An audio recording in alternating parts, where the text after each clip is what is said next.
Good morning everyone, welcome back to the channel. 9:09 हो रहे हैं। प्री ओपनिंग सेटलमेंट हो चुका है। निफ्टी थोड़ा बहुत गैप डाउन खुल रहा है। सेंटीमेंट ऐसे नेगेटिव वाला ही है। प्रीवियस डे का अगर जो ये था ना, डेटा भी देखोगे 2 दिन से ये लोग दबा के बेच रहे हैं। ठीक है, और ओवरऑल सेंटीमेंट नेगेटिव है। प्राइस भी नेगेटिव लग रहा है। जिस तरह का इंडिसीजन कैंडल के बाद फॉलो थ्रू दिखता हुआ, मतलब मिलता हुआ दिख रहा है। 4 आवर का टाइम फ्रेम है बाय द वे। तो कंटिन्यू करने की पॉसिबिलिटी हो सकता है, बट देखते हैं अभी, क्योंकि डेटा को थोड़ा सा कंफर्म करना पड़ेगा। एक्सपायरी रेंज के नीचे चल रहा है मार्केट।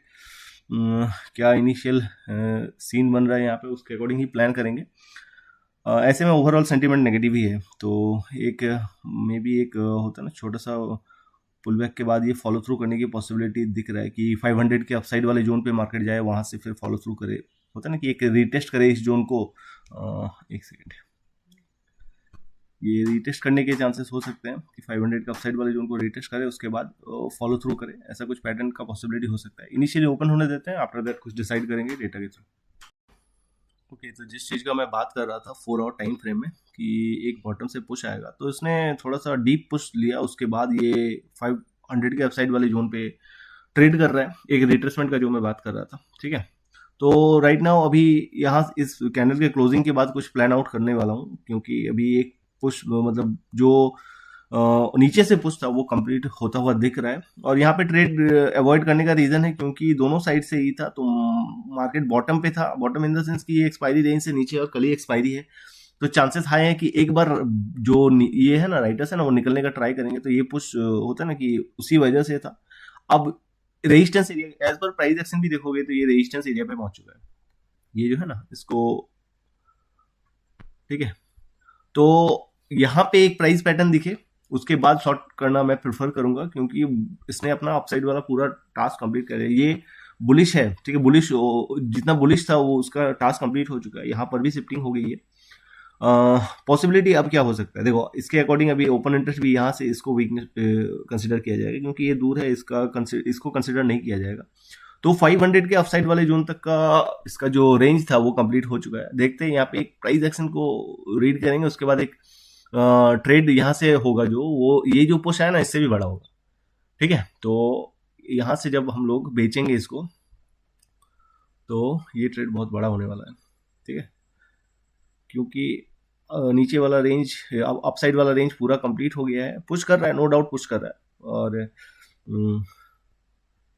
ठीक है, क्लोजिंग बहुत स्ट्रांग वाला दे रहा है। जैसे यहाँ पर भी क्लोजिंग स्ट्रांग था, बट एक रेंज के आसपास था और बाइंग अच्छी वाली आई थी। ठीक है, यहाँ पर भी इसके क्लोजिंग को थोड़ा सा ही करेंगे। यहाँ पे देखो, यहाँ पे जिस तरह का स्ट्रांग प्रेशर आ रहा है, मार्केट यहाँ से टूटेगा ना, तो यहाँ पे प्राइस पैटर्न बनाएगा, उसके बाद टूटेगा। तो जरूरी नहीं इसके बाद वाले कैंडल पे ही मैं एंट्री लूँ। अभी एंट्री लेने के लिए बहुत टाइम देगा।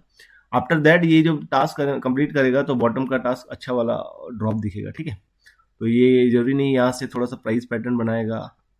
आफ्टर दैट ये स्लो स्टडी इस स्विंग के भी नीचे जाएगा। ठीक है, तो बड़ा ट्रेड होने वाला है। जस्ट पेशेंसली वेट करना है और एक पिक्चर परफेक्ट एंट्री प्लान करना है मुझे। मेरा एम ये है कि एक अच्छा वाला एंट्री यहाँ से प्लान किया जाए। अभी ऑलमोस्ट ठीक है, वेट करते हैं थोड़ा देर। एक ट्रेड वो अपना पुट साइड के लिए ही रहेगा। ठीक है, ओके, तो अच्छा खासा रिजेक्शन यहाँ पे दिख रहा है, बट कोई हड़बड़ी नहीं है। देखो यहाँ पे आज हम लोग सीखेंगे कि किस तरह से एंट्री के लिए प्लान किया जा सकता है। मार्केट को अगर यहाँ से टूटना है तो एकदम से तो नहीं टूट जाएगा। एक स्ट्रॉन्ग पुश आया है तो ऑब्वियस सा बात है, यहाँ पे कुछ ई रहेगा, रिट्रेसमेंट रहेगा। आफ्टर दैट आप प्लान करो, तो एक यहाँ पे प्राइस को ऑब्जर्व करो। कोई ई नहीं है, मतलब पैनिक वाला सीन नहीं है कि अरे ये इतना इतना एक अच्छा वाला, ऑलमोस्ट इसमें कितना पॉइंट का ई चल रहा है, 17-18 पॉइंट का कैंडल बनता हुआ दिख रहा है प्रीमियम पे, तो मिस हो गया एंट्री। ऐसा नहीं है, ये बहुत स्ट्रांग वाला पुश है। मार्केट अगर यहाँ से टूट के नीचे आने वाला है तो आपको प्राइस पैटर्न दिखेगा, आपको एंट्री करने के लिए मौका देगा। ठीक है, पिक्चर परफेक्ट एंट्री करेंगे, वेट करते हैं। ओके, तो अपना पोजीशन इनिशिएट हो चुका है। इसका ओपनिंग देख रहे हो, ऑलमोस्ट इस जो क्लोजिंग हुआ उससे एकदम फ्लैट पे ओपनिंग हुआ है। तो बनता है यहाँ से पोजीशन बनाना, और इसमें एक्सपेक्टेशन बड़ा रहेगा। आपको थोड़ा देर बाद निफ्टी दिखेगा ऑलमोस्ट 344 329 के आसपास।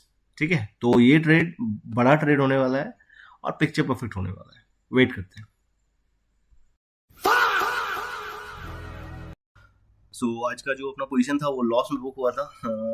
50 पॉइंट्स मिल रहे थे अपने ट्रेड पे, बट मेरा एक्सपेक्टेशन बड़ा था, बट इसने सॉलिड वाला अपने को ट्रैप किया। बट ये होना नहीं चाहिए था, but I don't know reason क्या है। अगर बेस्ट रीज़न मैं फाइंड आउट करूँ तो एक्सपायरी रेंज ही मुझे लग रहा है कि उसके वजह से मार्केट में ये अप मूवी ट्राई कर रहा है कि 600 अभी 28 तक पहुंच गया। ये ट्राई कर रहा है ना इसके ऊपर ये करने का, ठीक है। एक्सपायरी रेंज के चक्कर में ही ये वाला सीन हुआ, अदरवाइज मैं डेटा दिखा दूंगा, समझ आएगा कि अपने प्लान के अकॉर्डिंग ही ये वाला ट्रेड हुआ था, बट समहाउ ये अपने अगेंस्ट गया, ठीक है।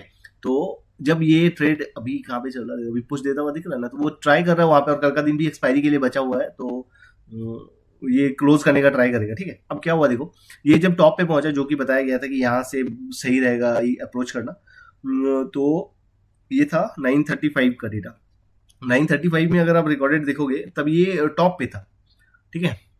दोनों देखेंगे हम लोग 935 उस जोन के आसपास। ये देखो, तो यहाँ पे तो शिफ्टिंग हो गई थी, और ये 500 के अपसाइड वाले जोन पे था, तो एक रिजेक्शन बनता था। यहाँ से फिर से पुश आना स्टार्ट किया था, सपोर्ट 400 से स्टार्ट था, आने का ट्राई कर रहा था यहाँ पे। बाद में ओपन इंटरेस्ट भी अपना होता ना, ये वहाँ पे दोनों मिलके ट्राई करना स्टार्ट किया। अब देखो ये टॉप पे था, तब हम लोग कहाँ गया चार्ट, हाँ, तो यहाँ से 35 पे जब वहाँ पे पहुंचा, तो यहाँ से तो एक रिजेक्शन बनता है। अब जब ये बॉटम पे पहुंचा अराउंड 9:50 पे, तब देखो मैं इसको क्यों बोल रहा था कि ये थोड़ा सा और फॉलो थ्रू करना चाहिए था। 9:50 43, यहाँ पे परसेंटेज को देखना, ठीक है। ये टाइम है 43 का, ये 100% है, ठीक है। 49 51 देखो, ये 100%, ये 96, ज्यादा कुछ ही नहीं हुआ। यहाँ पे 91%, ठीक है। वो 50-55 वाला कैंडल, यहाँ पे देखो किस तरह से ओपन इंटरेस्ट भी ड्रॉप हुआ था। यहाँ पे ये 85% पहुंच गया, 85%, 83%। तो मेरे पास यहाँ पे होल्ड करने का रीजन था कि हाँ, ये अगर इसको और भी बुलिश होना है, मतलब 550 तक के लिए ट्रेवल करना है, तो मार्केट रिट्रेसमेंट करेगा, तो इससे तो नीचे डेफिनेटली आएगा मार्केट। हाँ, नीचे से होता ना कि ये तो 70 को हिट किया था ना, मे भी शायद 60-50 वहां से फिर से ट्राई करे उठने के लिए, बट ऐसा हुआ नहीं। तो उसीलिए होल्ड था पोजीशन। मेरा एक्सपेक्टेशन नहीं था कि ये इतना जल्दी यहाँ से रिकवर कर जाएगा, बट वो रीजन वही था, एक्सपायरी रेंज की वजह से। तो इस दिन मतलब ये तो ऑलरेडी नीचे ही क्लोज, मतलब मार्केट बहुत ही नीचे था, तो मेरा एक्सपेक्टेशन नहीं था कि इतना जल्दी ये कर जाएगा, बट कोई नहीं। जो आप मतलब कभी कभी इस तरह का मार्केट में आपको ये सब चीजें फेस करना पड़ता है, ठीक है। और ये ट्राई कर रहा है उससे ऊपर क्लोज करने के लिए, आ रहा है ना, 40-50 तक आ गया। तो रीजन वही था, एक्सपायरी रेंज वाला ही रीजन था। बॉटम लगाया था, एक बार रिटेस्ट करने आना चाहिए था, बट कोई नहीं। चलो, यही था अपना ट्रेड रॉन्ग होने का रीजन, एक्सपायरी रेंज। तो कुछ नहीं कर सकते। मेरा एक्सपेक्टेशन था कि ड्रॉप आएगा, बट होता रहता है ऐसा, ठीक है। तो आई होप समझ में आया होगा। तो एक्सपायरी रेंज थोड़ा सा मैटर करता है, राइटर्स चाहते हैं कि एक्सपायरी तक उनको ज़्यादा ई ना देना पड़े, ठीक ना।